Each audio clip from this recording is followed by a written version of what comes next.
He saw himself differently at first. Totally.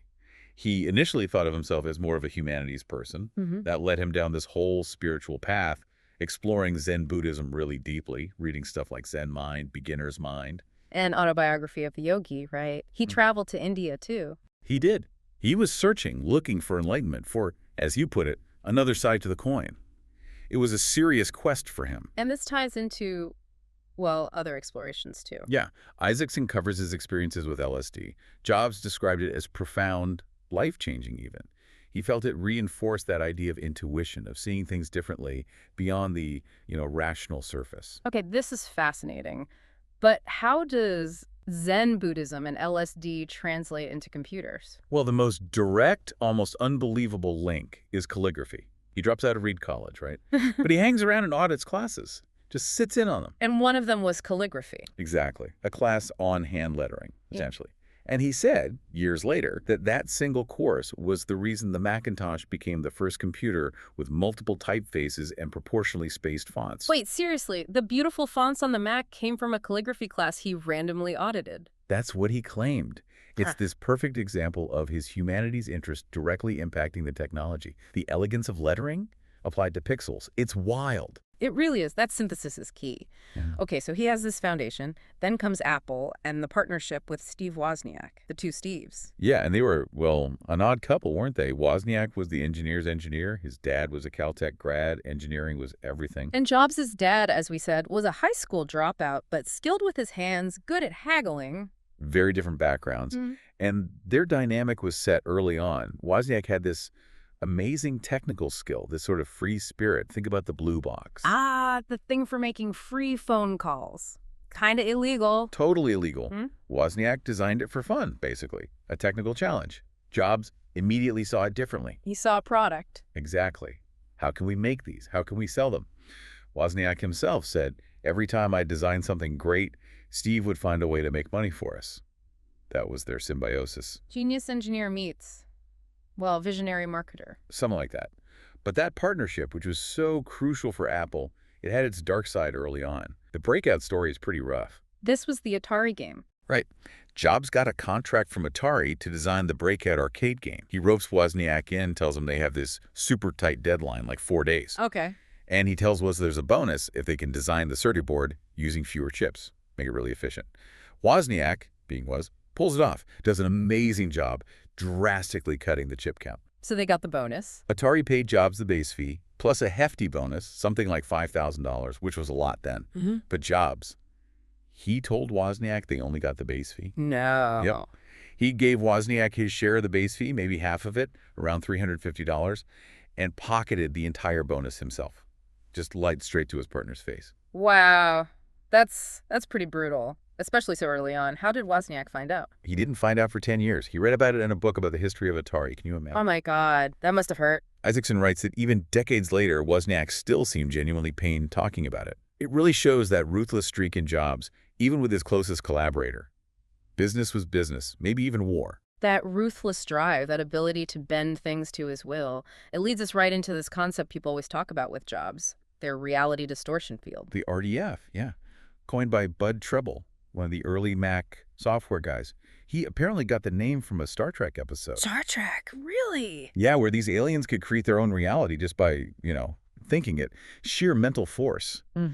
And Tribble saw Jobs doing something similar. So what was it exactly? How did it work? It was this mix, Isaacson says. Yeah. His charisma, this sort of undeniable rhetorical style, an absolutely indomitable will, and crucially, this willingness to bend any fact, ignore any obstacle, to fit whatever vision he was pushing at that moment. He just willed things into existence. In a way, he'd convince himself first, totally internalize that something impossible was possible, and then project that certainty with such force that other people started believing it too. That sounds both amazing and terrifying. It was. People talk about drinking the purple Kool-Aid.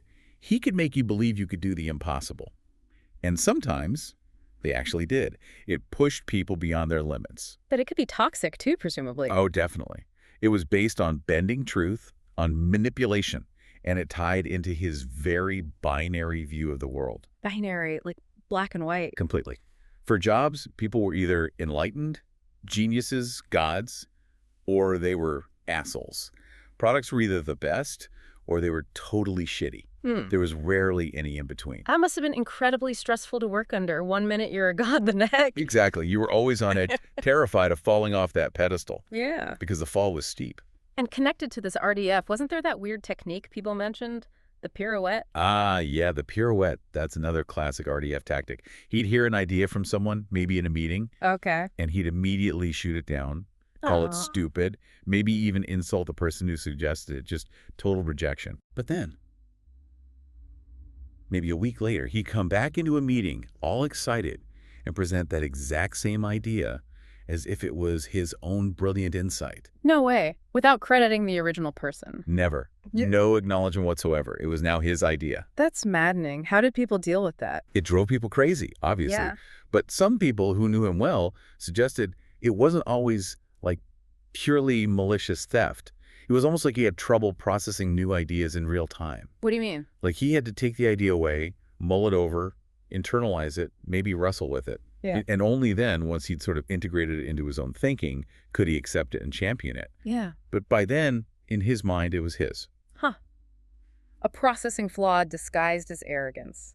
Or maybe both. Probably a bit of both. Yeah. But it was part of how he operated. This intensity, this RDF, this binary view, it all fed directly into his core philosophy for Apple itself. Which was centered on... Simplicity, absolute control, and end-to-end integration. Those are the pillars. Okay, simplicity. That feels very linked to his Zen background, right?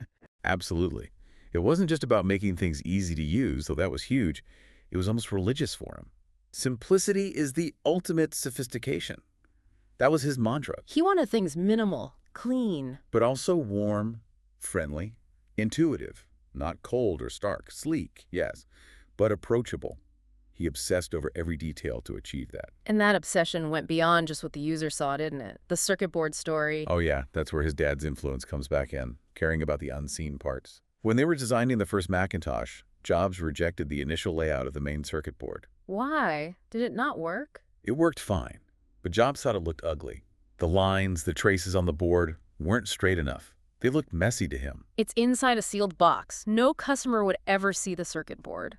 Didn't matter to him. He argued that if the engineers accepted sloppiness on the inside, even if unseen, that sloppiness would eventually creep into the parts the customer did see. Real craftsmanship meant caring about every detail, seen or unseen. That level of perfectionism is intense. And it leads directly to the next pillar, control. End-to-end control. The famous Apple walled garden, the closed ecosystem. Exactly. He hated, absolutely hated the idea of Apple's carefully crafted software running on what he called other companies' crappy hardware. Isaacson says he practically got hives thinking about it. He wanted to control the whole experience. From the hardware to the software to how it looked, how it felt, even how you bought it. This desire for control was there right from the beginning. Even fighting Wozniak. Yeah, back on the Apple II. Wozniak, being a hacker at heart, wanted lots of expansion slots, I think 8. So users could tinker, add their own stuff. Makes sense for Woz. But Jobs wanted only 2 slots. Keep it simple, keep it controlled. Remember what users could do. Woz actually won that battle. They went with 8 slots. But Woz himself noted later that he could already see Jobs' power growing, that push for control getting stronger. And that control philosophy really reached its peak later, especially with Jony Ive. Oh, absolutely. Jony Ive, the designer. Jobs called Ive his spiritual partner at Apple. Their collaboration was incredibly close, incredibly fruitful. And Ive was almost out the door before Jobs came back to Apple in the late 90s, right? He was. I was apparently really disillusioned. Apple had become, in his view, just another company focused on maximizing profits, letting marketing and finance dictate product decisions. Design was secondary. But Jobs changed that when he returned as CEO. Completely. He put design back at the center. He and I basically rebooted the company's soul. It became about making insanely great products again. Design dictated engineering, not the other way around. And that control extended even to the buying experience itself, the Apple stores. Yeah, opening retail stores in 2001. Think about everyone. All the business experts were saying it was nuts. Gateway had tried stores and failed miserably. They predicted disaster for Apple. But Jobs insisted. Why? Because he couldn't stand how Apple products were being sold in big box stores by clerks who didn't understand them, couldn't explain them properly, just rattled off tech specs. He wanted to control the message, the experience, right up to the moment the customer bought it. Exactly. The stores had to be temples to Apple's design philosophy, Mhm. staffed by knowledgeable people who could convey the why behind the products, not just the what. End-to-end control. That relentless drive for control and refinement. It also led to some pretty bold strategic moves, like self-cannibalization. Yeah, that's one of the most counterintuitive but brilliant things about later-era Apple under Jobs. He wasn't afraid to kill his own darlings, Like the iPhone essentially killing off the incredibly successful iPod. right? Or the iPad potentially eating into Mac laptop sales. Yeah. Most companies protect their cash cows. Jobs believed you had to be willing to obsolete your own products Because because, as he famously said, if you don't cannibalize yourself, someone else will. Better that Apple disrupts Apple than letting a competitor do it. You have to keep moving, keep innovating, even if it hurts short-term sales of existing products. wow, that takes serious conviction. And that constant evolution is clear in how the iPhone and iPad came about, isn't it? It wasn't a straight line. Not at all. The story there is fascinating. They were initially playing around with an iPhone design that used an iPod-style click wheel for navigation and dialing. A click wheel for dialing a phone number. That sounds awkward. It was. Jobs apparently thought it was cumbersome. They knew they needed something better for the phone interface. Meanwhile, Apple engineers were secretly working on something else entirely. Tablet project. Exactly, a secret project to build a tablet computer, like a slate, with no physical keyboard.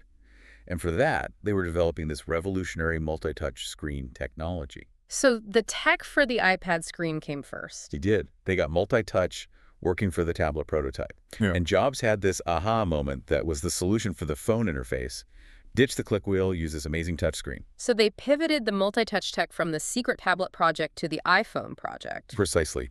The phone was deemed the more critical product to get out first. So the tablet idea, which later became the iPad, actually preceded the iPhone and directly shaped its breakthrough interface. That's incredible. And that interface had to meet his simplicity standard too, right? The 3-click rule. Oh yeah, he demanded that the user interface be so intuitive that you could get to any key function, any song, any feature within 3 clicks.